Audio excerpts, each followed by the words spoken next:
Yeah, I don't know. Yeah. So we know each other a while. And I did, while I'm thinking about it, I did have a picture of us from forever ago that I didn't want to share. It's nothing. Don't be scared. It's fine. Once you like see what it is, you're like, all of our pictures are great. Totally fine. But this is a photo from back in the day at the old apartment. Back in the old apartment. The first apartment that me and Rob lived in. Oh, yeah. Yeah. Yeah. I don't... No, so this is a picture I do look up often because I'm like, man, that is a cool picture. I agree. It used to make me mad because I was like profusely sweating, and You can't tell though. I can tell, but later as I got older and less of a perfectionist, I was like, you know what? I was probably dancing. Yeah. And having a really good time, so I was getting sweaty. Yeah, this is one of the cluttered mess shows, I think. Yeah, I think so. No, because there's nothing on the wall. But there was a lot of we did a lot of concerts there too. Oh yeah, 4 or 5. I love that picture. Yeah, so I'm not gonna get rid of it. I'm just gonna shrink it down so that we can just hang with that. Get these two kids' vibes in here. Yeah.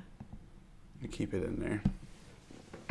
All right. Well, and also, I think it's important to say, like, I know you because of Chelsea Vallandingham. Mm-hmm. And some of my, like, best friends I know from Chelsea and her group of people from high school and college, and we all kind of hung out together. And then, of course, Sam and I were in classes, creative writing classes together, and just kind of went from there.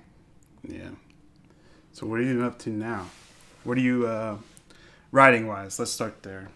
What have you been focusing on writing these days? A lot of my writing is kind of focused around like my self-work, and my self-work is like becoming less of a perfectionist. Mm-hmm. Because I lived my life as a perfectionist and lived it pretty miserably for a long time because of that.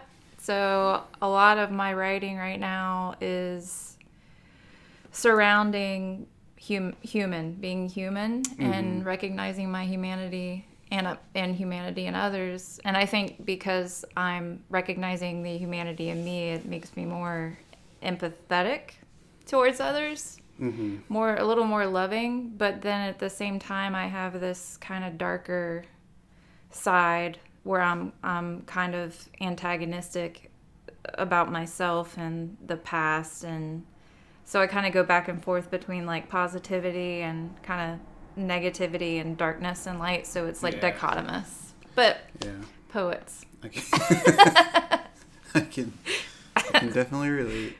Yeah. Like trying to hang with that. Yeah, it's just like hard to navigate between those two, the light and the darkness, and just like a lot of gray. Well, there is a lot of gray for sure. A lot of gray. And then the other thing is I'm really into, I've been kind of trying to discover the divine feminine, and not only in terms of like women in the Bible, but also like women outside of that realm. So I've been writing a lot of kind of female themed poetry, and exploring my background, being raised as a Southern Baptist preacher's kid. Yeah. So a lot of my work is kind of going down that road and discovering and unearthing that part of me. So it's kind of those two things, the humanistic portion, and then also kind of healing myself through speaking about some of the things that I, dealt with growing up in church. What would you say like triggers like something that you might write that you would feel that is like addressing something along I guess the genre of like examining humans being human, or like what we were saying, like the lighter part or the darker part, like when things. What would you say, like a something that would trigger you to like be like, wow, I'm gonna write that right now about this person, or just like a common thing that people all over go through or something. Yeah. I mean, sometimes like it's not even of me. Like it feels like I'll just be doing something and a line will come to me and then I write from there. But then other times, it'll be like driving down the highway and experiencing something with another human and getting pissed off or laughing, or I think it's just experience on the daily, really, that triggers something. But that's how it's been lately. It's been either, interactions with others, or like I just have stuff coming to me in like moments where I'm not really totally sure like where it's coming from, but it's inspiring. So I'm writing either one of those two ways. Okay. Sweet. How about you? How about me? Mm-hmm. Like what? What triggers me? Yeah. Oh,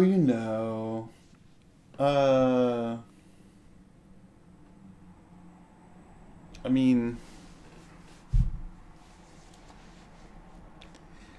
I feel like a lot of time I spend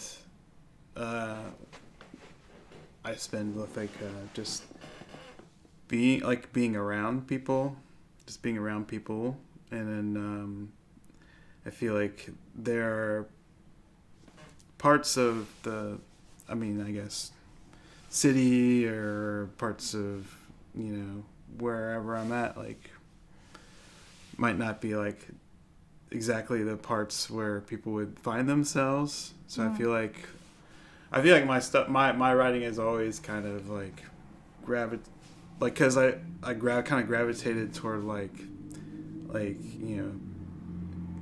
putting some words in for like the like homeless folks in the streets and stuff. Because I think the beginning of that was like just when I was skating, like skating, you were like finding these little spots that like weren't like public walkways, Yeah. So like you would always find yourself like, oh, there's like an H stair back here behind this fucking whatever. But then you'd also like come across like other like people's homes or whatever. I think that's where it started. Like so I just like the poverty problem, man, like is a huge one. Just because it's a problem that is like ubiquitous across the board. Like it touches like I feel like there's a lot of stuff that is connected to like people who like find themselves like homeless or with in a situation where they're just like living on the street or in a car or whatever. Well, so, and like, everywhere you go. Yeah, so it's just like not only is like that, like I'll brush that, and then all of a sudden I'll like have a week where I'm just like writing about a lot of dark shit because it just spiders into like just like, oh, okay, there's this about that now. Oh, and then this is connected to. It's just So it's sometimes there is light in it, but like it's it is something big that I write that like is a big trigger. It is hard to it's not I'm trying to be just like ignore it or whatever, but some like it is like I'll be writing about it all the time because it's like, why is this shit still like this? Yeah. So. Well, humanity is an amazing creative force. I mean, and I think you've always been a people watcher. I've always been a people watcher. And a lot of my writing has come from that. Yeah.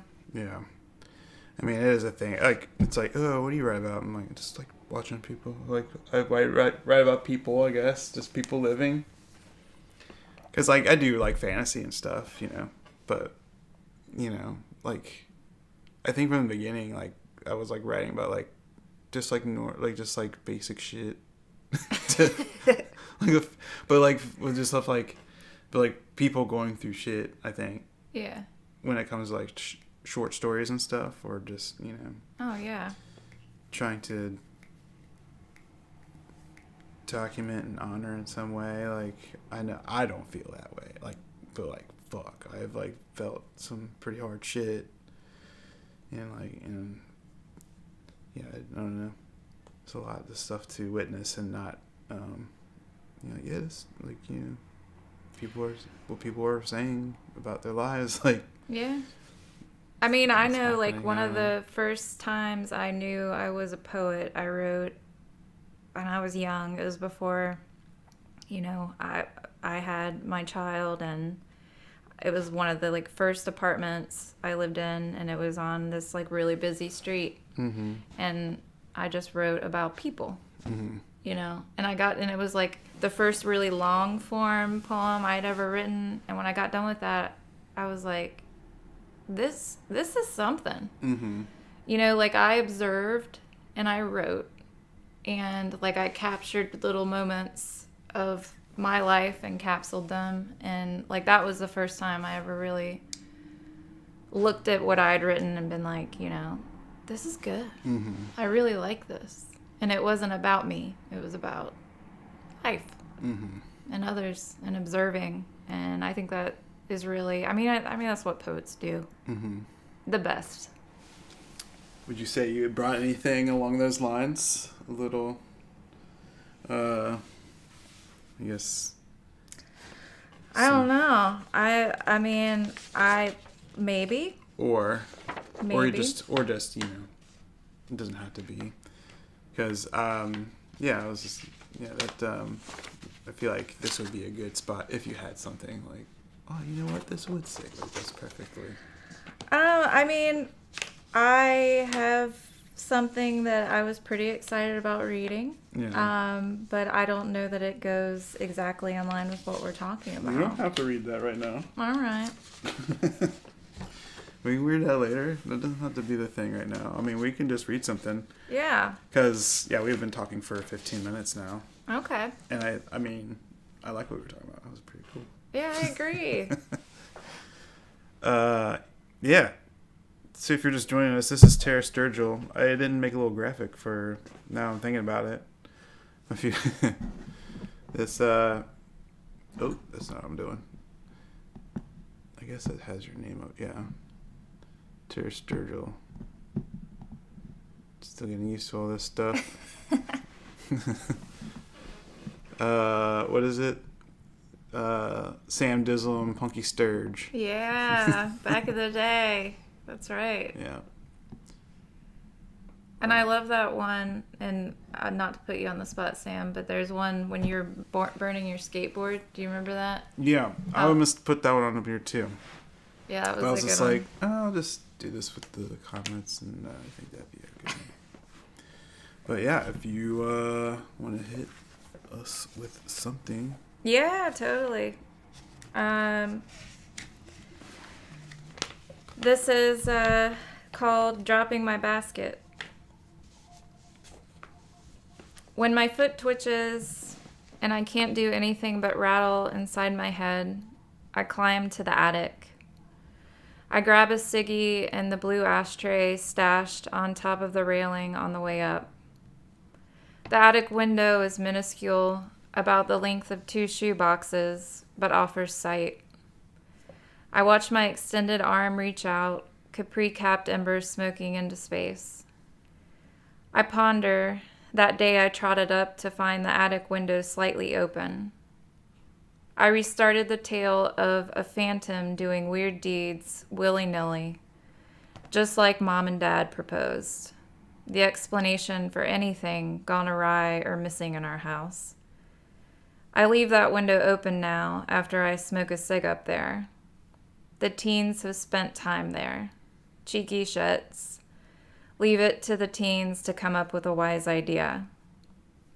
What's it about heights that give us a moment's freedom? Is it something about gravity grinding us down into the depths on the regular that makes the loftiness feel independent? Not sure. Just know that up here, I'm not as worried about reality. I usually take a beer. That may help. Hello. I consider that I don't sleep well anymore. That's actually stating it casually.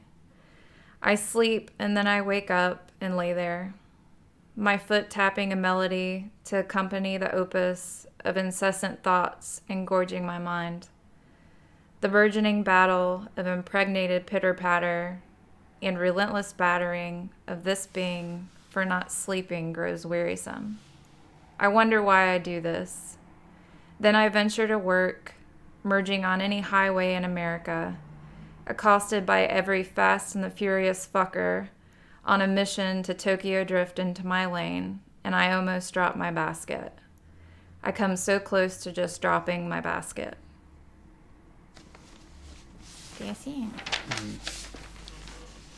When did you write this?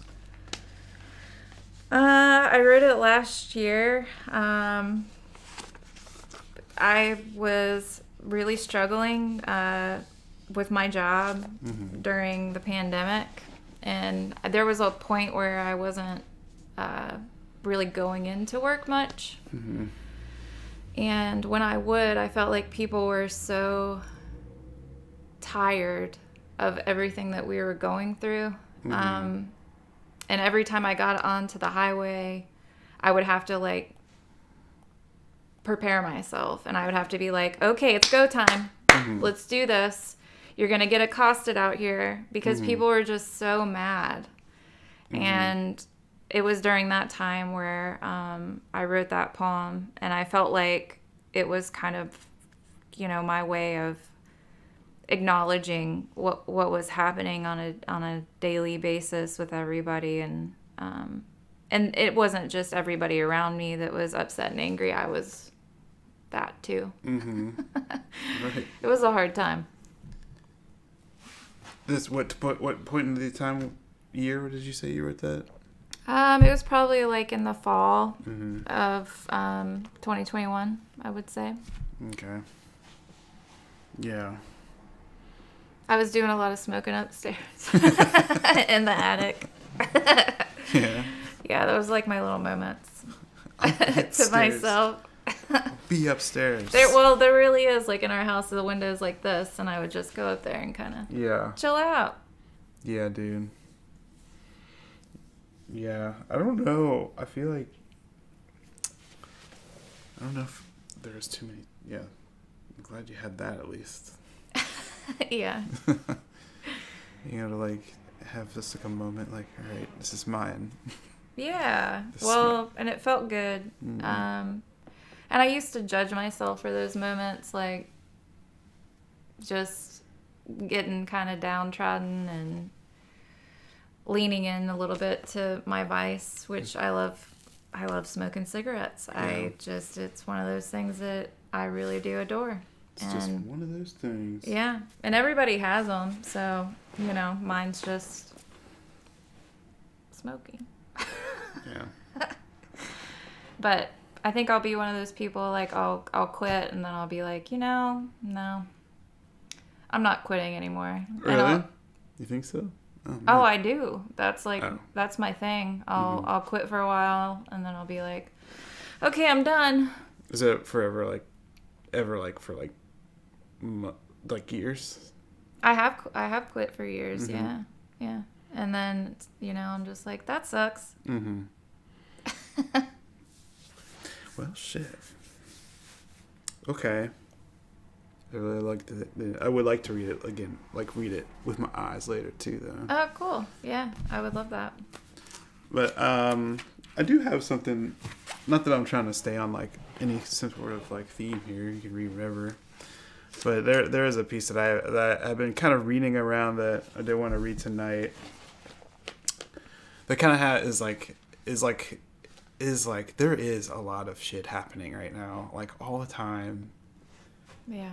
All the time. And like, you know, you just want like, can I just have like, then like the simple stuff, like some little pleasures that you can have, like a cigarette or a moment alone, right? It's like amazing. And like, I think one of the things for me is like, I'll go, like, I'll like, I just started this thing, like this new job and stuff, whatever, this new venture and stuff, but I'll take walks to take a break from it. And like, ultimately, I end up taking a break from like everything. And like, you know, those walks kind of like are my like, all right, I'm going to go do this for a while. Yeah. But, yeah.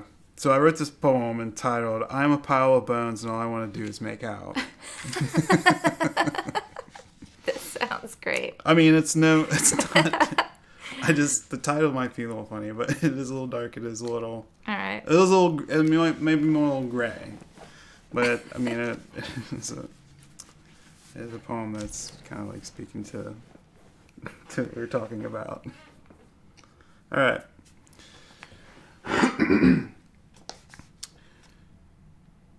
So it comes down in a drip at the end of the goat while handling the crumbling at the gate of late stars. Smirking into a reflection, an electric eel of light, focus lies on their funk. I am humble. And so are these we among the same game. Neon angels coughing into one another to elope a magic climbing out from old cell phones spinning snake and other side creeping to take hold of knuckles and fingernails praying. Do you know what I'm saying? Mirrors, baby. I'm praying for their truths and fun and fantastic sin adventurous divorce. Carrie, baby. Skins don't run so deep, so sick, so sick, so sick, darling. There is this thing dancing across the darkness. The hand gestures consent the regular vibe of kicks. Master hovers over lives that are no longer golden. Master hovers over the chalk drawn across the streets.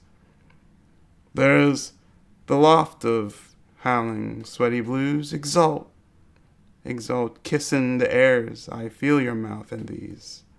Darling, bolts of flowering garments lifting the saloons of my arms and legs.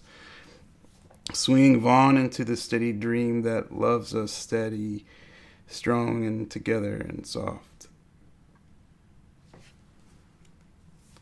I'm a pile of bones and all I want to do is make out. I like it. And all I want to do is make out, yeah. Still trying to figure out how to read that one. Oh. But so far it's been good. People seem to like it. I don't know. But it's like one. It's like, yeah. I was like, oh, write something. It's like, fuck. All this shit is happening. This fucking crazy hell shit happening. Yeah. Well, yeah. But I just, yeah. Sweet ending. Yeah. In a way, it's almost like I was kind of looking at it a little bit of like a love poem. I was like, yeah. Well, but I kind of feel that in it. Like, it is dark, and you, like, and I'm not trying to, like, critique your stuff on the live stream or anything like that, but, I don't. Like, it does feel dark, but there is lightness in that, and it feels hopeful. Yeah, that's why I was just like, it's a little gray. Yeah. There's a darker one in there. I'm probably gonna read, but I'm gonna read. I don't know what I'll do now. This is my gray one. I should have started the darker one, but there is one that's, yeah. I'll probably just read the other one, and then you can just go to town. Cause I haven't heard you read, or I've heard you read. Okay, so here's what we can say. You read recently at your friend's. What was that? Oh yeah, it was. You read a Christmas poem there or something like that. Yeah, it was his grand opening for his. It's a new nightclub in Columbus in the basement of the sanctuary where his ballroom dance studio is located, called Sato Terra is the name of the club. It was recently renamed.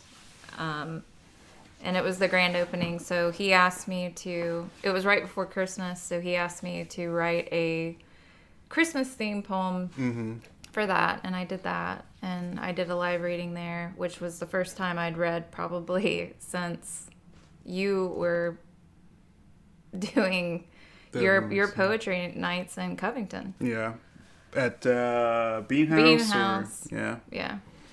I mean, because we did at one time, we kind of went, I think, did we kind of start at the Greenwich?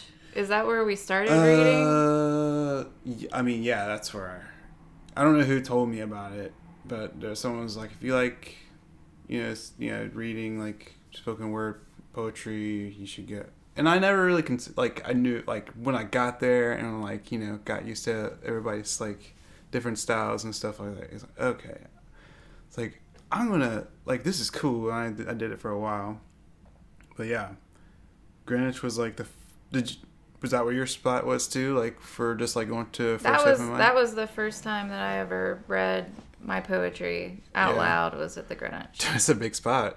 Yeah, that was a big spot for me. I mean, that's yeah. I was like, I don't think that was my first though. I don't remember another time before that, and then I remember after that I was like, oh, I can do this. Yeah. And then I think that's when you like, I know you had your your night at the Bean House, but before that, like you were doing stuff at like your apartment. Yeah. And we would do that, and then you did another one at like the Blue Bar, didn't you? Was that where you had there was a lot of different I mean, we had the apartment above the Blue Bar, and we kind of did stuff, and we were like, hey, we're gonna do a big art show. You wanna be the bar? Yeah. So that we could just I mean, it was like because I was buying kegs and stuff. I was like, but then a bar moved into the basement. I was like, maybe I don't have to buy kegs anymore. I am buying just like half kegs for like when people wanted to come upstairs. Yeah. Yeah, but I think the Greenwich was the first that I ever read aloud outside of poetry class, but that also gives you kind of the gumption to do it, and getting people's feedback and being able to take it. Yeah. Because as well as I do, it's hard. I mean, sometimes. So. Have you ever felt like you bombed like a poem before on stage? No, I've felt like I've been really, really nervous, and I didn't convey the way I wanted to. Mm-hmm. But I don't think I've ever felt like I bombed. Yeah, that might have been the wrong word, but yeah, I felt like you like you read the words, but like. Oh yeah, but the feeling wasn't there. Like there have been times where I'll be reading like a line or two or something like that, and see like. Something like just like the or that. I'm like, ugh. Ugly. I hate that right now. I've done that. Where you realize that in that moment how much you dislike that line. That hurts this line so much. I'm changing that later. But I can't believe I just read it in front of everybody. Mm-hmm. Yeah, okay, I've done that. Yeah. Or just, like what I did. Yeah. Or like I'm really bad about that. Like if I have a 2-page poem, that's what I did at the grand opening. Yeah. I was on a roll and it sounded really good and the rhythm was there, and then I had to unfold it and turn the page, and I was like, damn it. Fuck. Yeah, I was like, why didn't I plan better for this? Yeah. But that's all learning lesson stuff. What are you going to do? It's I've life. done it. Fuck. Who hasn't? It's like, life. Shit, this is not the right. This is the second part to the other one. It must have went to the next page. It's on the back. Damn it. Oh my god. Yeah. Reading blunders and just. Yeah. Do you just edit? Are you do you feel like you're editing even as you're reading sometimes? Yeah. Oh yeah. I mean, and I feel like that happens if I'm prepping for reading and I'm reading aloud and I'm like, that does not work. Because I think unless you're really reading aloud, even to yourself, you don't know. Yeah, for sure. That's what I did like about the Greenwich. It's like, oh, these people they remember everything. at a point I was just like, I don't give a fuck about remembering anything anymore.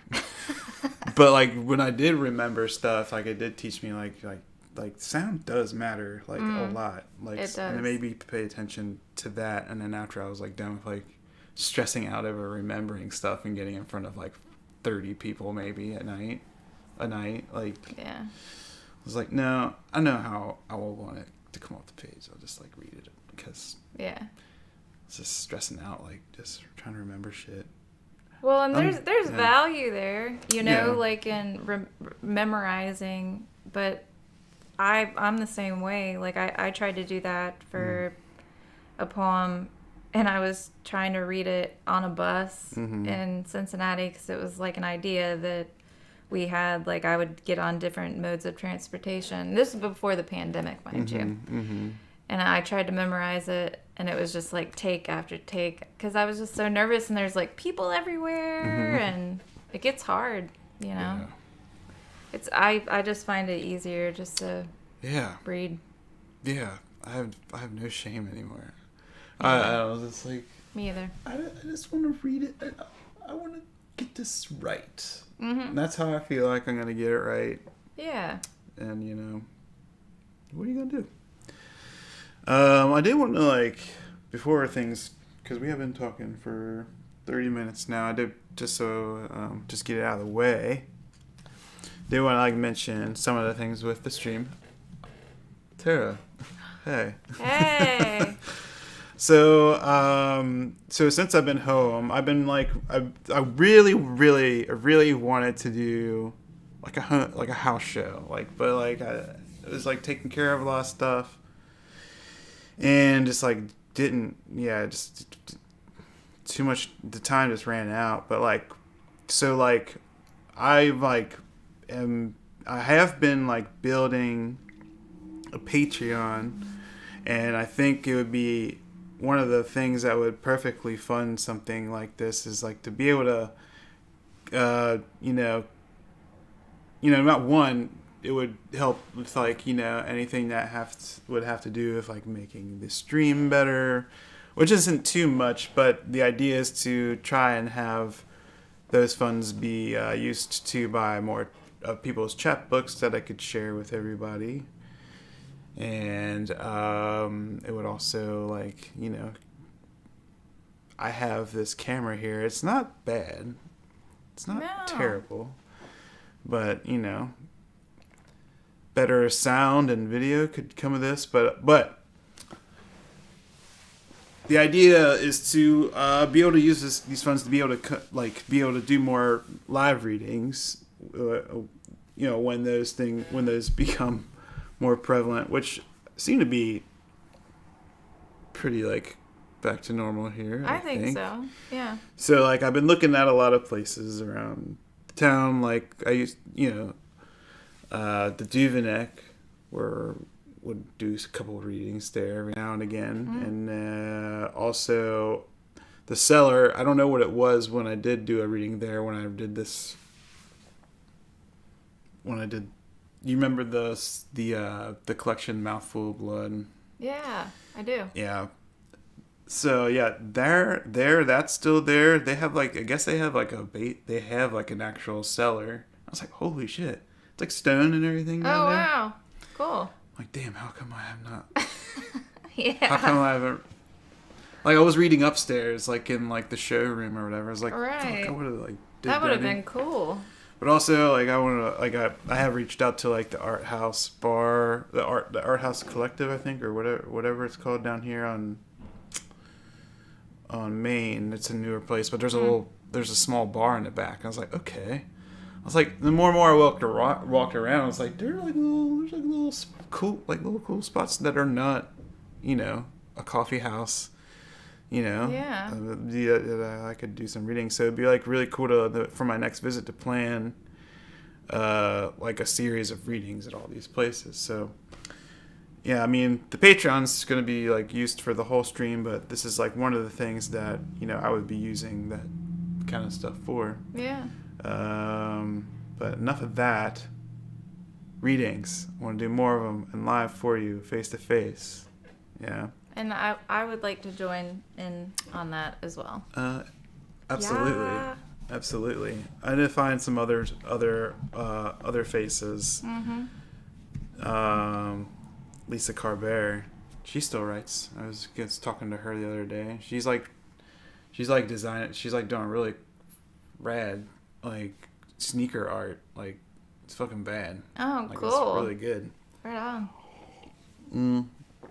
Another thing before I get too far along. So last time I didn't get to stream because the internet was too slow or whatever. Blah blah blah. And but the fact that happened, like that happened, and I had to do a pre-recorded thing, and I was just like, you know what, that's not too bad of an idea. So I feel like the thing that I'm going to start doing is doing a little mini stream thing where I'm just like, I'm just here about the poetry tonight. It could be 15 minutes. It could be 20 minutes. Yeah. I'm not going to read anything more than like 2 or 3 things, but I'm just like, it'd be just awesome just to like pop on, because these books, these notebooks lately, like have been filling up, and I've got a lot behind them that I haven't really shared with nobody. I shared with you the other week that I haven't really been sending out. So that's another big thing I want to try and do this year. That's a good idea. I would totally tune in for that. Mm-hmm. And there's one last thing, I think, or no. Oh, I did. So usually I do have a segment for those who do have chapbooks. If you do have a chapbook, write down, here is the email. If you have a chapbook, send me your email, and I can showcase you, like Mr. Stock Bodman. Oh shoot. I'm sorry. That's Stock Goodman.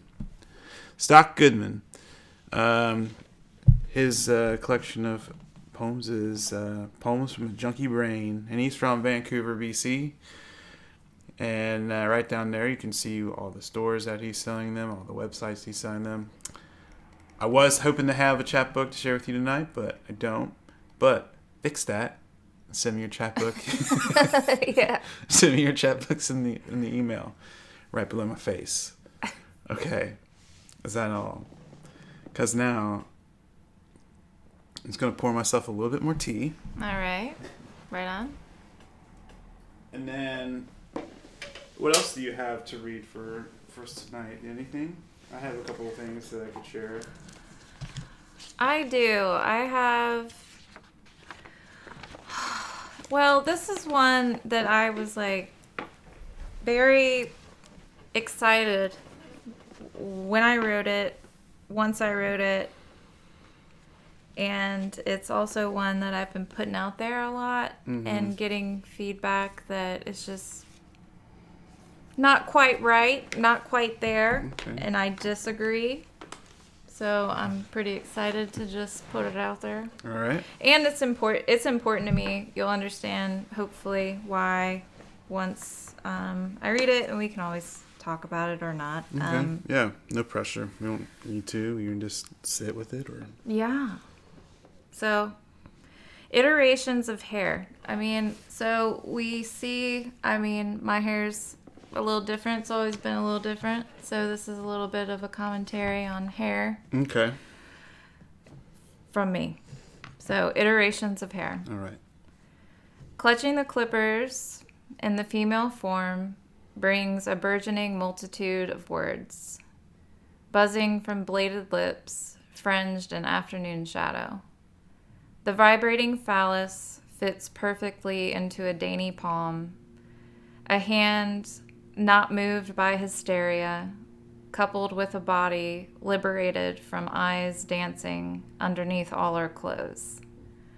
Our shorn presence pricks at a place deep within you, a vesicle garden fertile, wounded expansion under flesh, an ominous swelling in dire need of a lance. Your words unleashed seem to you measured, needed, necessary, evinced with ripe concern. A genuine unease forms, followed by the paternal prodding for inquest. Why would any woman want to make herself so fully unfuckable? Are you okay? How's your marriage? How are you feeling? Why'd you do that? So I guess you're done with men? Are you upset about something? Why are you so angry? You should smile more. Your pernicious inquiry, reminiscent of pulmic prattling, merely providing pressure to the oily knife edge. A sheared, symbolic, follicular landscape, punctuated by a finger lifted high to the kingdom that you do not solely reign. That is iterations of hair. I think that one thing. Wow. Okay. Let me shut this door really quick. Oh, yep. Just shut this real fast. Well, and you know that's a lot, and it was written because I used to shave my head. Right. And do mohawks, and I also have friends who have done that, and that compilation of what people have said. Yeah, I was gonna ask. Like, these are all these are comments made by things that by people men. have said to you. Is bullshit. Yeah, well, not to me, but just, to my friends as well, because I right. kind of asked them, others who had like done the deed and just shaved it off. Yeah. What was said to you? Like, what was the weirdest thing that was said to you? And kind of compiled those things. And because I find it quite strange that, women can't do that. That they just can't make that decision without having a backlash. Right. Or just being questioned, or yeah, like why? Oh, so it's not very pretty. Yeah, you just exactly. It's you, so man. dumb. So I just wanted to, kind of write that and put it out there, because that's been a mainstay in my life. Has always been like, I'll grow my hair out, then I'll shave it off, and then I'll do something weird, and it was important to put down for me. Wow. Yeah. For sure. Yeah, hair's like one of those things where I feel like is like it really like it's like your hairdo. It's like something that's someone always has something that's like someone's like people like spend a lot of time like. Oh yeah. And it's just like if you chose to cut all your hair off, it's like, oh, the first thing you're gonna do is beat me down? Yeah. What the fuck, man? Yeah. Oh. Well, and I just remember there was always a reason behind why I would do it. Like maybe I had a really bad dye job, and I was like, I hate this, so let's just. And a lot of people aren't willing to do that. A lot of women definitely aren't willing to just shave it all off. But like if I had a really bad haircut, I'd be like, you know what, screw it. Yeah. Let's get rid of this and start over. Yeah. Yeah. Comes back thicker anyway, right? When you. It does. That's what they say. You've always had great hair. You've always had like. Thanks, Sam. A nice haircut. Thank you. Not even like, I don't even know nicest, but a haircut. I was like, fuck that haircut. Like the one in this photo. Well, and a lot of it. You just had a lot of like. My mom is my beautician. Like the short hairstyle, you've like mastered. Yeah, my that was my mom. And see, back then I was like straightening all this curliness out. I don't do that anymore. I just let it live. But yeah, my mom is my stylist pretty much. And when I didn't get to see her during the pandemic, I was cutting my own hair. Yeah. I like did sets of ponytails, and I would chop it, and I'd just be like, whatever, who cares? Yeah. Yeah, shaved head is amazing too. It was fun to do. Just get rid of it. Yeah. Don't even worry about it anymore. It's very liberating. But it's also surprising, like, how people will treat you. And I guess that was kind of how I was trying to process it, because there were so many times where people were just terrible to me over hair. over hair. Yeah. So. All right, Sam. Strange. These things. I know. All right. I do have two I could share. I don't know. Let's see, what time is it? I got through all the stuff that Cool. I kind of wanted to talk about, like show wise, I think. Yeah, so the Patreon's not up yet, but if you do want to, like, hit me up with some stuff for, like, lights, bulbs cost money. They go all the time. I want to write a lot of chapbooks. I have a lot of ideas. Like, I have a lot of collections that I'd like to share with people, but printing those up costs a lot of money too. Yeah. And I'm on this new venture, and that would help get those printed up for you. And reading these things that are scrawled in my notebooks in your own home, or on the train, or on a plane. That's right. Yeah. So yeah, find it down there. It's in the the description below. Subscribe. Do that too. That way you get a ding when I go ring. No, when I start reading, and I have lovely people on here like Tara. And now I'm gonna read a poem about opioid addiction. Okay. No, I don't know. I think I'm gonna read this poem. So I did start. I finished a program in web design last year, and figuring that out. But I finished my first project like last September, and like I wrote a poem called "Chicken, Weed, and Beer," but that's not this poem. But it was what I told myself I was going to buy when like everything was done. Like, I did it. I did it. I did this first thing. So I rewarded myself with chicken, weed, and beer. Oh yeah, I guess I can share that. This is the meal. I guess I can get rid of this. This is the meal here. I think maybe I should make it a little bigger.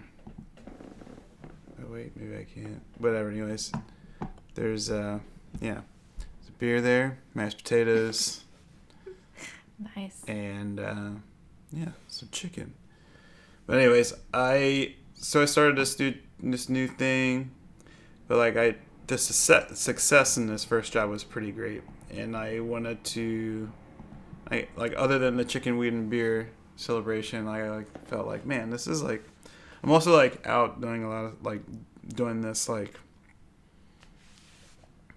just like in Vancouver, BC, and like I'm just like, man, I'm like just a person out here trying to figure this new thing out, and this first try was a good experience. Right on. And there are a lot of people who have come before me who have done this before. I freak out a lot, and it's like, God, this is fucking hard. I'm freaking out, like, oh God, what am I gonna do the next day? But I'm like always like, I have my freak out, and then I'm like, all right, what are we really gonna do though?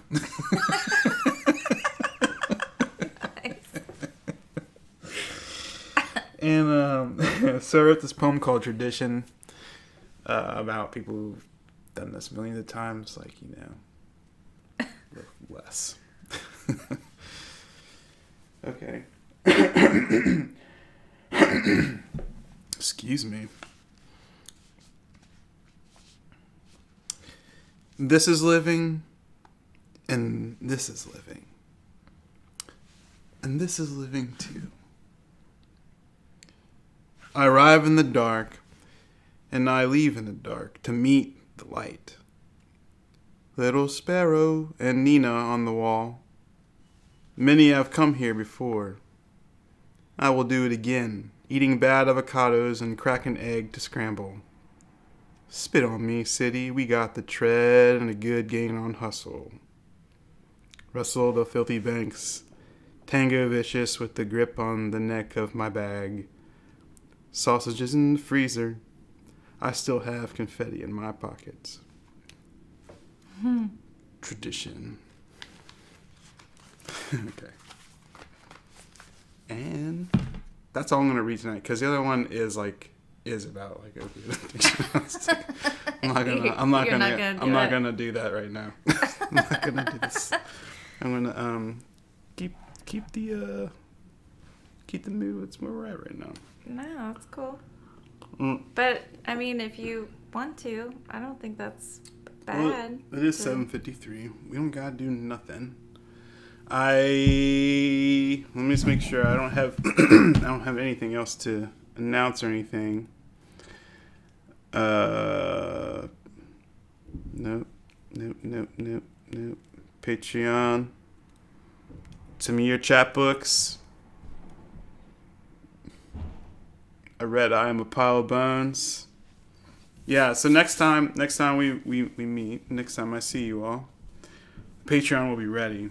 And they're really cool. They're gonna I have some ideas for like things to do with y'all for the different tiers or whatever. Because I don't. Do you ever felt okay? You work like you're like when you talk about your work, like it seems like super like when you talk about plants and things and working with the different organizations that you do. Yeah. You're a very impressive person. Oh. When I hear you talk about your job. Oh, thank you. And you sound like it just the work that you do is just like it sounds incredibly fulfilling. Like do you get a lot of like you work with a lot of plants, right? Well, I mean, I did. I recently switched jobs. Mm-hmm. So, but I mean, like in my own like personal life, I do. I mean, plants are like super important to me. Right. But prior to my job position switch, I was like out in the forest delineating wetlands, like learning about plants a lot. And, yeah. And just being around plants a lot, it's just like that's just like amazing. Just that it's your job. Yeah, I mean it's important. I mean, I find a lot of joy there. Mm-hmm. Well, I just find a lot of joy in nature. In general, I don't think it has to be your job. Just going out and getting in it. I think there's a lot of joy. I have a journal that asked me that question recently. Like, when's the last time that you experienced like exuberant joy?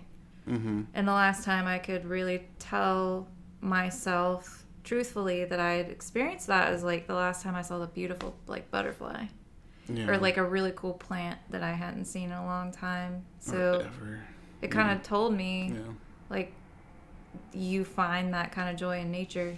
So that's awesome. I feel like I feel like if I had it, like there were times where I was outside sometimes for jobs that were like those were like the best. Mm-hmm. But most times like the work, like the strenuous work kind of got in the way of like actually enjoying like being outside. But I was just like I guess what I was getting at was just like I've rarely had a job where I'm like, this job makes me incredibly happy. Yeah. I just like I don't know. I was just like there was a day me and Lily came out where you were like just there, like you were planting trees. Oh yeah. I was like, oh shit, there's Tara. Yeah. Yeah. That was for like the volunteer organization too.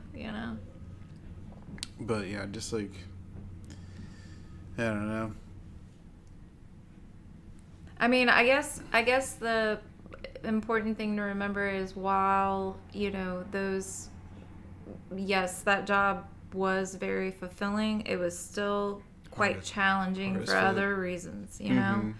And like that field work time and, doing that work. And like you said, you know, it is amazing when you're out doing it, but the strenuous portion of it kind of takes away sometimes from what you're experiencing on the daily. It's like making something like work.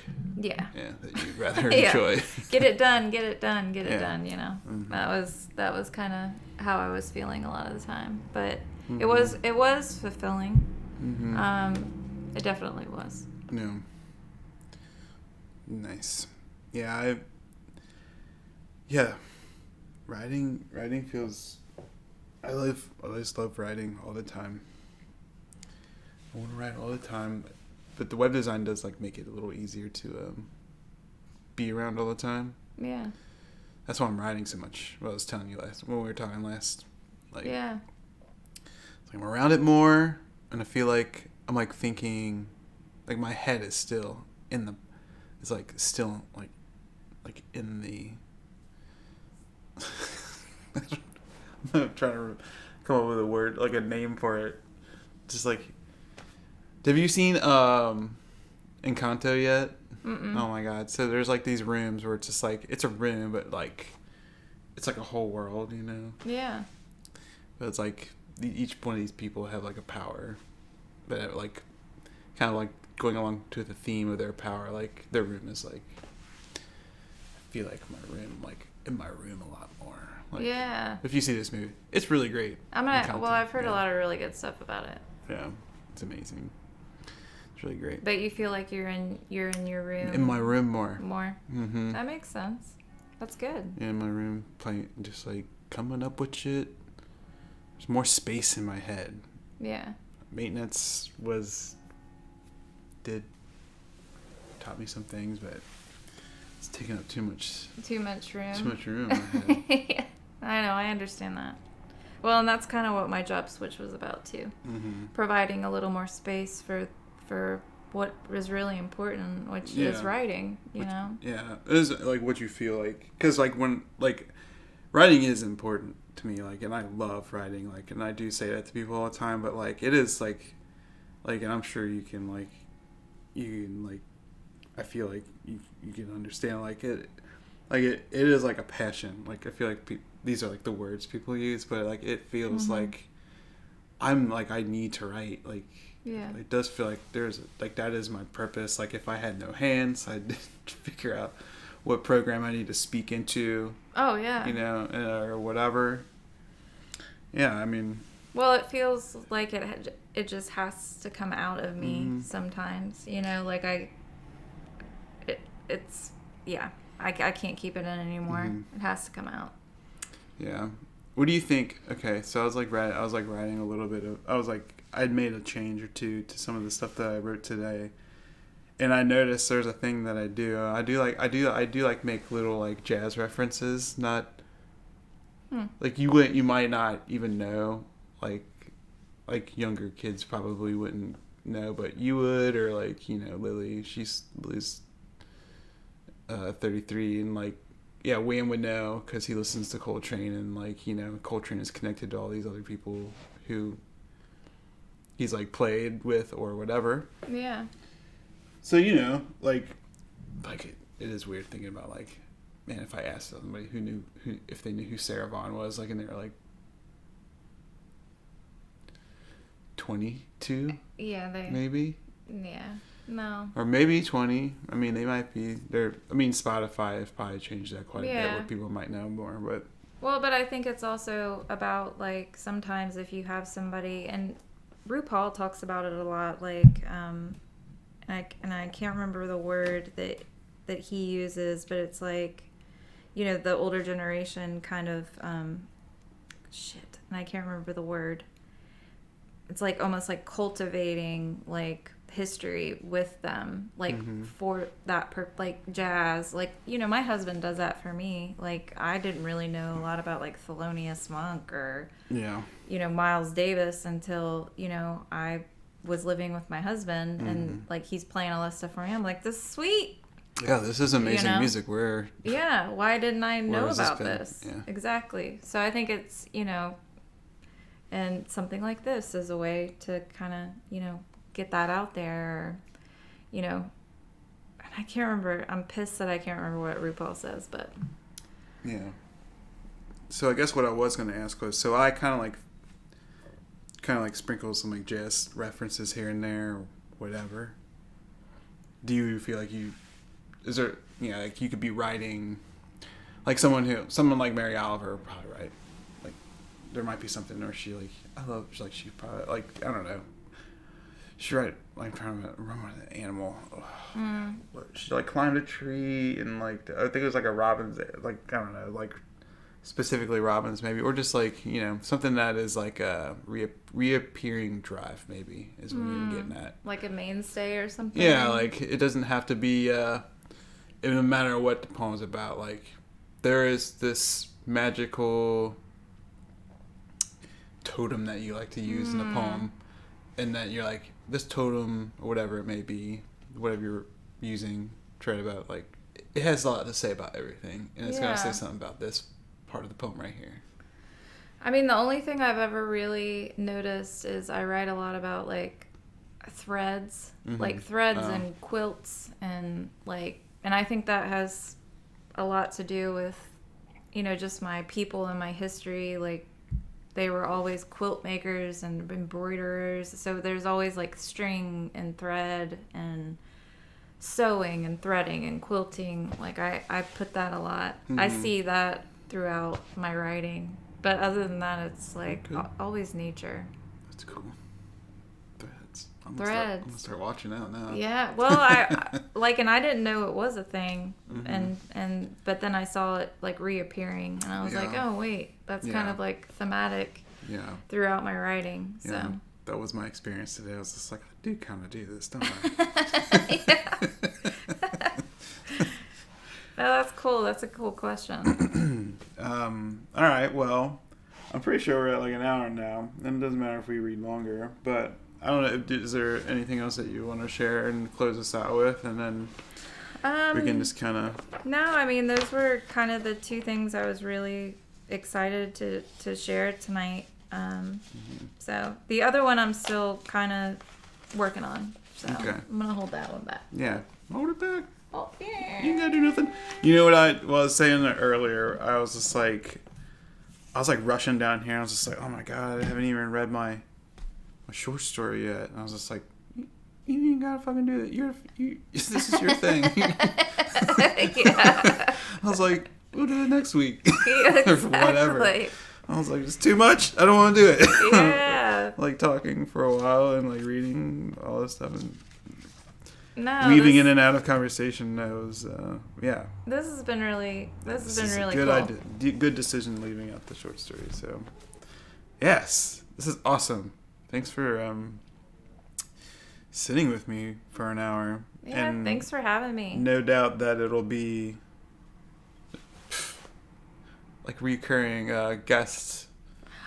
I would love that. I would love that. Anytime. This is great. This has been really fun. Yes.